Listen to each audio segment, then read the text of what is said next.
আজকে অনেক দিন পর কার্জন হলে ঘুরতে গিয়েছিলাম। আজকে সারাদিনটা আমাদের কেমন ছিল, আর সাথে দোয়েল চত্বরের এই সুন্দর জিনিসগুলো তো একদমই মিস করা যাবে না। আর সাথে একটি নিউ লাইফ পিজাতে গিয়েছিলাম, সেখানে আমার এক্সপিরিয়েন্সটা কেমন ছিল সবকিছু নিয়ে থাকছে আমার আজকের ব্লগ। আসসালামু আলাইকুম এভরিওয়ান, কেমন আছো তোমরা সবাই? আশা করি তোমরা অনেক ভালো আছো। আলহামদুলিল্লাহ, আমরাও ভালো আছি। আজকের ব্লগটি তোমাদের ভালো লেগে থাকলে আমার পেজটিকে তোমরা ফলো করে দিও, so that you can have more blogs from me. অনেকদিন ধরে ইচ্ছে করছিল কোথাও আমরা ঘুরে আসি, সো ফাইনালি আমরা ডিসাইড করলাম যে আমরা কার্জন হল থেকে ঘুরে আসি। তোমরা যদি কোথাও নেচার বিউটি পেতে চাও তাহলে কার্জন হল হবে একটি বেস্ট অপশন। সেদিনের ওয়েদারটা খুবই সুন্দর ছিল। এই রাস্তাগুলো দেখতে আমার যে কি শান্তি লাগে, মাশাআল্লাহ খুবই সুন্দর পরিবেশ। আর বিকেল বেলায় রিক্সা দিয়ে ঘুরতে তো খুবই ভালো লাগে। সো এই তো ফাইনালি আমরা চলে আসলাম কার্জন হলে।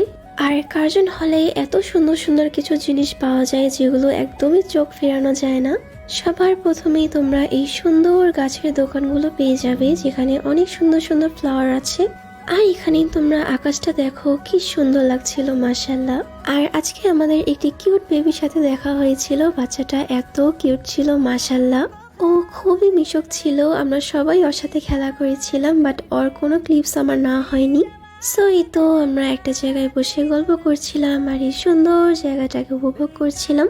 এই জায়গাটা আমার জন্য একটা মেন্টাল থেরাপি। মনটা যদি খারাপও থাকে তাও এখানে এসে ঘুরে গেলে কিন্তু মনটা একদমই ভালো হয়ে যাবে। এখানে আমরা প্রায় অনেকক্ষণ বসে গল্প করেছিলাম, দেন আমরা একটু হাঁটাহাঁটি করছিলাম, পুরো জায়গাটাকে ঘুরে দেখছিলাম। আর অ্যাজ ইউজুয়াল আমি অলওয়েজ ভুলে যাই যে কার্জন হলটা কোন ডিপার্টমেন্টের। সো এটা নিয়ে আমরা হাসাহাসি করছিলাম, কারণ আমি অলওয়েজ ভুলে যাই যে কার্জন হল হচ্ছে ফিজিক্সের ডিপার্টমেন্ট।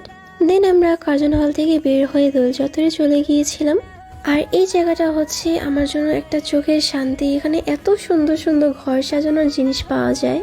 আমরা মেয়েরা এখানে এসে একদমই পাগল হয়ে যাই যে কোনটা রেখে কোনটা নিব।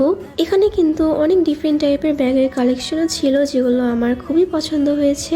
দেন আমরা চলে আসলাম মেট্রো রেল স্টেশনে। আর আজকে মেট্রো রেল স্টেশনে তেমন একটা ভিড় ছিল না। আর গাইস, তোমাদের কাছে আমি একটু সরি বলে নিচ্ছি, আমার অ্যাকচুয়ালি অনেক ঠান্ডা লেগেছে, যার কারণে আমার ভয়েস দিতে একটু সমস্যা হচ্ছে। আমার কোনো ওয়ার্ড যদি তোমাদের বুঝতে কোনো সমস্যা হয় তোমরা একটু কনসিডার করে নিও। মেট্রো রেল স্টেশনের এই জায়গাটা আমার সব থেকে ফেভারিট। সো এই তো দেন আমরা কিছুক্ষণ একটু ঘোরাঘুরি করছিলাম। আর এই তো কিছুক্ষণের মধ্যেই আমাদের ট্রেনটা চলে আসলো। আর আজকে finally first time metro rail স্টেশনে আমি বসার জায়গা পেয়েছিলাম। এটা অ্যাকচুয়ালি আমার জন্য খুবই ফানি একটা মোমেন্ট ছিল। আমার অ্যাকচুয়ালি মেট্রো রেলে বসার থেকে দাঁড়িয়ে থাকতেই বেশি ভালো লাগে, কারণ খুবই সুন্দর কিন্তু ভিউ পাওয়া যায়। আর সেদিন লাকিলি লাস্ট স্টেশনটা আসার আগেই একদম মেট্রো রেল খালি হয়ে গিয়েছিল, যার কারণে আমরা বসার জন্য সিট পেয়েছিলাম। আজকের দিনটা আমার জন্য খুবই সুন্দর ছিল। সো এই তো ফাইনালি আমরা চলে এসেছিলাম। আর দেখো একসাথে কতজন বের হচ্ছিলাম। আসলে মেট্রো রেলের জন্য আমাদের যাওয়া আসাটা কিন্তু খুবই ইজি হয়ে গিয়েছে, বাট যারা দূরে ট্রাভেল করতে চাও তাদের জন্যই মূলত মেট্রো রেলটা বেশি প্রযোজ্য। সো দেন সেখান থেকে আমরা ডাইরেক্ট রিক্সা করে চলে এসেছিলাম পলিমার সাইডে। সো আমরা ডিসাইড করেছিলাম আমরা আজকে একটি নিউ লাইফ পিজা এক্সপ্লোর করব। সো আজকে আমরা চলে আসলাম পেটুক লাইফ পিজাতে। আমাদের দুজনের লাইফ পিজা কিন্তু অনেক ফেভারিট। সো আজকে তাদের পিজাটা ট্রাই করার জন্য আমরা চলে গিয়েছিলাম। আর এটা হচ্ছে তাদের মেনুটা। তাদের এখানকার পিজা কিন্তু মাত্র স্টার্টিং প্রাইস 200 টাকা করে। আর আমরা নিয়েছিলাম হচ্ছে তাদের চিকেন পিজা, যেটার 10 ইঞ্চি মাত্র 250 টাকা ছিল। সো আমরা আমাদের অর্ডারটা দিয়ে আমরা এখানে তাদের মেকিং প্রসেসটা দেখছিলাম। তাদের সবটা ছোট হলেও কিন্তু এখানে অনেক রাশ ছিল। সো দেন আমরা অর্ডারটা দিয়ে এখানে কিছুক্ষণ গল্প করছিলাম। আর ফাইনালি তারা আমাদের পিজাটা সার্ভ করে দিয়েছিল। পিজাটা দেখতে যেমন ইয়ামি ছিল, খেতেও কিন্তু খুবই টেস্টি ছিল। আমাদের কিন্তু খুবই ভালো লেগেছে।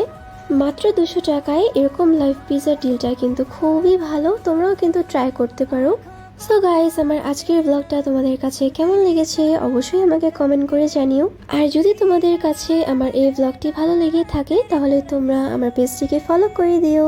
আজকের মতো এইটুকুই, নেক্সট ব্লগে তোমাদের সাথে আবার দেখা হবে। টিল দেন টেক কেয়ার, আল্লাহ হাফেজ।